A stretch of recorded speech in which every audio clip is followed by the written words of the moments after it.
कि आप 12 घंटे काम करते हो, 14 घंटे काम करते हो, वो प्रोडक्टिविटी नहीं है। प्रोडक्टिविटी ये नहीं है कि आप ज़्यादा कितने काम करते हो या ज़्यादा काम करते हो तो आप प्रोडक्टिव हो गए।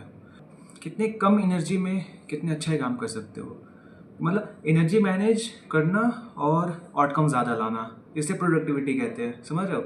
अगर आप ज़्यादा टाइम लगा करके कुछ काम कर रहे हो और कोई बंदा कम टाइम लगा करके एनर्जी अपना मैनेज करके वो वही काम को अच्छे तरीके से कर ले रहा, तो जो दूसरा बंदा है वो प्रोडक्टिव है।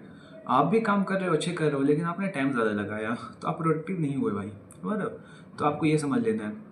तो अब बात करते हैं कि प्रोडक्टिविटी कैसे लाए अपनी लाइफ में, अपने कामों पे प्रोडक्टिविटी कैसे लाए। तो प्रोडक्टिविटी लाने के लिए आपको टाइम मैनेजमेंट नहीं करना है। काफ़ी लोग टाइम मैनेजमेंट करते हैं भाई, क्या कर लोगे टाइम मैनेजमेंट। 24 आवर्स ही है ना आपके पास, जिसमें से 7-8 घंटे आप सोते होंगे, सबके पास सेम है। कितना आप कितना टाइम बचा लोगे, 20 मिनट 30 मिनट बचा लोगे, 1 घंटे बचा लोगे, नहीं होने वाला। तो आपको टाइम मैनेजमेंट बिल्कुल नहीं करना है। आपको एनर्जी मैनेजमेंट करना है कि आप अपनी एनर्जी को किस चीज़ पे लगाओगे। अगर कोई काम इम्पॉर्टेंट नहीं है और उस पर उतना एनर्जी नहीं लगाना है, तो आप उसे ऐਵੇਂ कर मतलब निपटा सकते हो कि हाँ बस उतना ध्यान नहीं देना, बस कर लेना, इतना इम्पोर्टेंट काम नहीं है।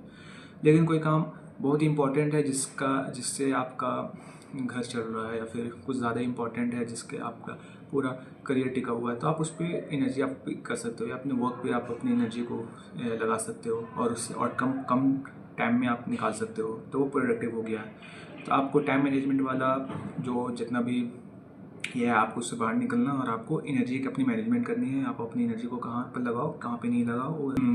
और मैं ये भी कहना चाहूँगा कि आप पोमोडोरो टेक्निक यूज़ करो, कि आप कुछ काम अगर करने बैठे हो तो आप 25 मिनट काम करो, 5 मिनट का ब्रेक लो, ब्रेक लो।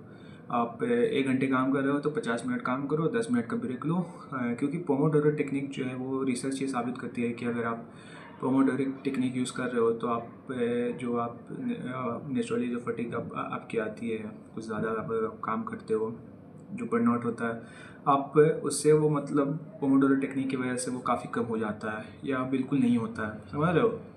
और काफ़ी लोग क्या करते हैं, प्रोडक्टिविटी लाने के लिए वो मल्टीटास्किंग करते हैं, एक समय पे दो दो काम करते हैं। तो रिसर्च ये साबित करता है कि भाई अगर आप मल्टीटास्किंग कर रहे हो, समझ रहे हो, एक समय पे दो दो काम कर रहे हो, तो आप अपनी प्रोडक्टिविटी को 40% आप कम कर ले रहे हो। अगर आपने मल्टीटास्किंग नहीं किया तो आपका प्रोडक्टिविटी मल्टीटास्किंग से 40% आपका ज़्यादा रहेगा। और जैसा मैंने पहले बताया था कि आप अपने काम को कैटेगराइज कर लो कि कौन इम्पोर्टेंट है, कौन अर्जेंट है।